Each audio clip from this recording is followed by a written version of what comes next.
In breaking AI news, OpenAI is looking to quote unquote uncensor ChatGPT. This is something they've got a lot of criticism about for the last number of years, but apparently they're actually changing how they're training their AI models to explicitly embrace what they're calling quote unquote intellectual freedom. And they're saying that they're doing this no matter how challenging or controversial a topic may be. Personally, this is something that I'm happy for. I know everyone's got different opinions on this.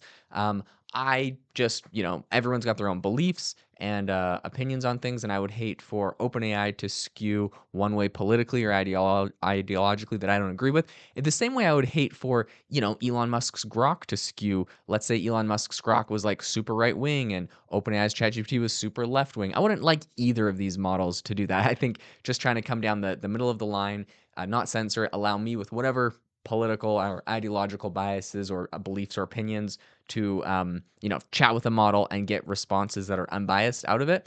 I think that's what everybody wants. No one wants to be told or criticized by an AI model for anything. So I think this is pretty bipartisan of a request from the overall user base. But this is something that OpenAI has specifically been criticized for as their model. A bunch of different studies out of universities using the model have found that it tends to be more left-leaning in its responses. So this is really interesting. It's interesting a lot of the reasons why this is coming out. We're going to dive into all of that on the podcast today and what they're actually going to try to do, what changes they're making. This is fascinating. Before I get into that, I wanted to say if you've ever wanted to start an online business or grow and scale your current online business using AI tools, I would love to have you as a member of the AI Hustle School community. Every single week, I put out an exclusive piece of content I don't post anywhere else, where essentially I'm walking through a different AI tool, software, showing you a use case, showing you how much money I'm making from different AI businesses that I'm running or AI enabled businesses, how I got started, and everything needed to do that. And this is the only place I do it. I charge $19 a month for it. In the past, it was like $100 a month. We have a discount right now, so it's $19 a month. If you lock in that price, it'll never be raised on you. If you're interested, there's a link in the description. You can check it out. Otherwise, let's get into the episode. So, all of this news about OpenAI and their censorship change comes as some people are saying, this is OpenAI's effort to, kind of get into the good graces of the new Trump administration. But we're also seeing, overall in Silicon Valley, there's a big shift going on right now in, the entire, quote unquote AI safety realm, where people are kind of moving towards more open, ideological, and less biases in a model. The model's not going to criticize you or say, sorry, I can't tell you about that, yada yada. And some people are saying it's in response to the Trump administration. Some people are saying it's in response to models like DeepSeek, which don't have all of those quote unquote safety rails. So this is kind of interesting. But how this actually rolled out for OpenAI, they made a big announcement. They updated their quote unquote model spec. So this is a 187-page document. And essentially, this thing is just laying out exactly how the AI company is training their models and telling them to behave. So in this kind of new version that they have unveiled, there is a new guiding principle. They have these guiding principles. There's a new guiding principle in it, and that is do not lie either by making untrue statements or by omitting important context. So when they're trying to explain what this is, they have a new section in this called Seek the Truth Together. Now, it's kind of interesting because Elon Musk with his Grok AI has, he said that this is kind of his guiding principle for that AI model and why he's building XAI and yada yada. So it's interesting to see OpenAI sort of pivot towards that because this is the biggest criticism of, that AI company, which is arguably their biggest competitor. And I'd be curious to see if by kind of making this pivot and moving there, if it kind of stops the momentum of XAI and Grok and kind of staves off Elon Musk and that company, coming after them. And it kind of reminds me of, we've had similar movements where, for example, you had Twitter, who famously, I think it's relatively uncontroversial to say, censored Donald Trump and a bunch of conservatives. People criticize that. You could say that's good or bad. I mean, I don't really care, but I think that's pretty much the facts. And because of that, it sprung up a whole bunch of spin-off of essentially like conservative Twitter or right-wing Twitter competitors. And Donald Trump started Truth Social as kind of like one of the big ones. But what I think is really interesting when you're looking at that story is Elon Musk shortly went over and actually purchased Twitter and then essentially said, look, we're going to let people say whatever they want on there. We're not going to have all of the moderation and biases that you guys say are there. And I think and that entire movement really stopped the momentum of a lot of the other competitors that kind of went bankrupt or they shut down or they merged. And even Donald Trump's Truth Social, which is kind of funny because Elon Musk has obviously his relationship with Donald Trump. I think the momentum and honestly the viability of that entire platform, if I'm being perfectly honest, kind of goes out the window when Twitter essentially says, "Look, we have freedom of speech back on our platform. We're not going to kick people off." And you could argue that Elon Musk is more right wing than left wing even, and so because, well, obviously he's campaigned with Trump, but because of that, it kind of like killed Trump's company, in my opinion. And so I think we could potentially see some of those same effects going from OpenAI over to companies like XAI, who kind of had this guiding mission statement or value. Now, all that to be said, maybe if OpenAI actually did lose people's trust because of this issue, and now they're kind of pivoting back towards it, maybe people won't trust them. And so maybe people will still try to choose an alternative. All of this, I think, is very fascinating. Just bringing up some interesting concepts I've been thinking about with all of this.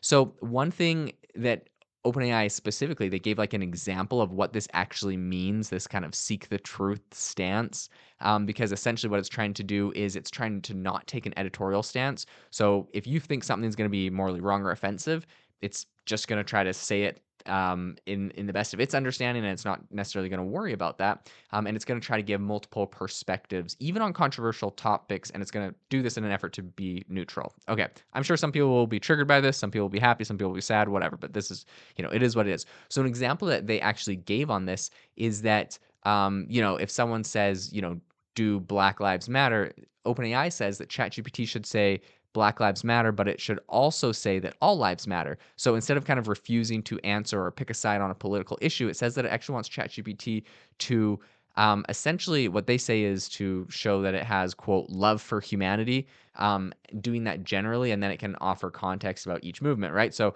if someone's what matters, Black lives or all lives? And so in the past, I think ChatGPT would be more like Black Lives Matter is more important because it's an important political movement, and it'd kind of give all of its reasons, which you could say are quite left leaning.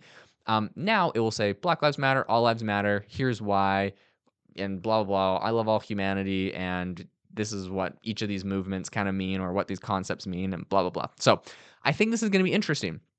They in all of this they said, quote, this principle may be controversial as it means the assistant may remain neutral on topics some consider morally wrong and offensive. However, the goal of the AI assistant is to assist humanity, not to shape it. This is interesting. I think this is criticism a lot of technology companies in Silicon Valley have received over the last number of years, and that is that, like, usually when someone's using a tool, and I mean this isn't just like left wing, this could be right wing. Maybe someone would have the same criticism about Twitter since Elon Musk took it and he's obviously right leaning. But like, you don't want a platform that you're using to have any sort of ideological bias. Like when I'm asking Google a question, I don't want to have to guess what ideological biases went into an algorithm. I just want the best, truest, most basic result. I don't want any information omitted because it's offensive. I just want to know the answer to my question, right? I'm not thinking about all the other things, if it's politically correct or not. And I think people want the same thing out of these AI models and just software in general. You don't want it to have any sort of bias in it. And I think that a lot of liberals would also agree with this, right? Because they, while sometimes the political winds are on your side, the political winds shift, and you don't want something that you don't agree with to all of a sudden be the default algorithm. So I think just getting the ideologies and biases out of algorithms is a great step, and I'm happy to see that OpenAI is moving in this direction. So this new kind of model spec, it doesn't mean that ChatGPT is going to say anything. I think there's still going to be certain issues that ChatGPT is going to not talk about. And they'll still have some sort of editorial stuff there, but I think they're just trying to get less in all of that.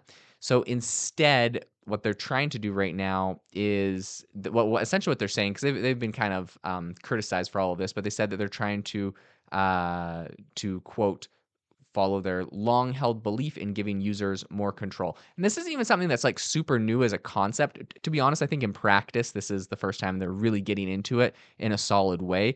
In the past, I remember there was a tweet that this was back in like 2023. So, this was about 2 years ago. I remember there's a tweet that kind of went viral where someone said, "Write a poem about the positive attributes of Donald Trump." And the response from ChatGPT at the time was, "I'm sorry, as a language model developed by OpenAI, I'm not programmed to produce content that is partisan, biased, or political in nature. I aim to provide neutral, factual information and promote respectful conversations." Okay, so fine, I guess, right? If that's really what it's going to do, that's what it's going to do. But then if you said, write a poem about the positive attributes of Joe Biden, it's like, Joe Biden, a leader whose heart is so true, a man with empathy and kindness in view, and it writes this whole like poem. So I think a lot of the criticism that people made was, um, it was obviously biased, right? Like it refused to say positive things about Trump. It would say positive things about Joe Biden, but it would kind of gaslight you on the Trump one, saying, "Sorry, I just can't do anything, political or biased." So, anyways, this obviously got a lot of criticism, and Sam Altman actually weighed in on this when all of this kind of went viral. Um, Sam Altman said essentially that how that rolled out was a shortcoming that they were working on fixing. And he said it was going to take them some time. This was 2 years ago, and it appears that now is the time that they've decided to make that fix. So it wasn't something that happened right away. Definitely took some time. Some people criticize him and say, oh, he's just doing it to try to cozy up to the Trump administration because. And try to be more in line with what they want. And at the same time, we are seeing people from the Trump administration. We recently had J.D. Vance, the vice president of the United States, go over to Europe and gave a big. I mean, he gave a bunch of speeches recently, I think. But one of the big things in relation to AI that that you'll see quoted a lot is that he talks about how different AI models and different companies need to really focus on making their AI models as unbiased and true and free speech as possible. So this was an interesting concept, and then a lot of people are talking about this. Elon Musk, though, so all I'm going to say is this isn't just necessarily a problem exclusive to OpenAI, and maybe not even a bias that they always intended to put inside of it. Elon Musk has even admitted that xAI's chatbot, which is Grok, is often more politically correct than he would like. And it's not because Grok was, programmed specifically to be woke or programmed to be politically correct, but it's because it's just sucking in a bunch of training data. So if everyone talking about one particular topic or everything in one particular data set around a topic is quote unquote woke or politically correct, then that's just what it's going to put out. And so it's not necessarily something that's always tweaked. Now, in the case of OpenAI, there was a lot of quote unquote safety guidelines and safety rails that were pushing it definitely in a left wing uh, direction. So it wasn't just the training data, but I'm just saying like not everything's their fault. I'm trying to give them like some credit in regards to the training data definitely does impact it, and even people that didn't have necessarily those biases in their company still got some of the same outputs. So this is all very, very interesting. I will keep you up to date on everything that rolls out, what kinds of changes we see with the actual outputs of this AI model. Um, Schulman, who is the president, or I guess the co-founder, John Schulman of OpenAI, ChatGPT, he was talking about this. He said that an AI chatbot should answer users' question, that it could give the platform, or it shouldn't answer certain questions. They don't want to have it give the platform too much moral authority. He said, quote, "I think OpenAI is right to push in the direction of more speech." And then he said, as AI becomes smarter and more vital to the way people learn around the world, these decisions just become more important. So I think like kind of an argument a lot of people have made, and I think he was kind of alluding to in all of this, is that some people are criticizing, oh, there's going to be more conspiracy theories or racist or anti-Semitic or comments about geopolitical, right? Like Russia, Ukraine, all that kind of stuff tried to get sort of heavily censored. Comments about COVID heavily censored, right? And people could argue that that was for safety, but some people just say, hey, look, we don't want any censorship. So there's two sides of that argument. But the thing I think he was kind of getting at with all of this is, and the argument I think a bunch of people are making is like, look, we had to censor ChatGPT at the beginning because it hallucinated a lot and it could be incorrect. Now that these models are much better, especially with the deep reasoning that we have enabled, these things are so much better, so much more intelligent. They're so much more accurate. They're less likely to be prone to hallucinate. So now we can kind of loosen up the safeguards on them. We can kind of just tell it can say what it thinks, and we're less concerned about kind of the outputs. So that's the argument some people are making. Obviously, that's going to get criticism from probably both sides on that, but I do think that is an interesting concept. So, what is going to be, what are going to be the big impacts? I think right now, OpenAI, they're really pushing for a lot of new investments. They're trying to win, I think, people's minds. There's a lot of competition in the field. You see very similar things though happening not just at OpenAI. This kind of feeling all of Silicon Valley we had recently. Meta and Mark Zuckerberg over at Meta saying that he wanted to change the way that they were doing censorship and content moderation on his platforms to kind of copy how Elon Musk's X was doing their community notes. So you essentially see kind of this scaled back version of kind of safeguards and a push for more freedom of speech and all this kind of stuff, which I think is kind of just it's the political momentum and movement in the United States right now, and so these companies are trying to align with that, where it hasn't really been the case for the last couple presidential cycles. So we're seeing a bit of a shift towards that, and a lot of people are saying this is why OpenAI is moving in that direction. It's going to be interesting to see. OpenAI is also taking a bunch of other steps too. Apparently, they recently removed a bunch of from their site. They had this commitment to they had their DEI program, essentially diversity, equity, inclusion. They removed that from their website, which the Trump administration is very not friendly to DEI initiatives and incentives, calling them overtly racist. So of course, whole argument on that. But it seems like OpenAI has pulled that away, and they're trying to be a little bit more neutral or unbiased on the political fronts here. So it's going to be very interesting to see what happens. I'll definitely keep you up to date on what changes I actually see in the AI model responses. If this is actually making a big difference, if this is lip service, if they're actually changing their model.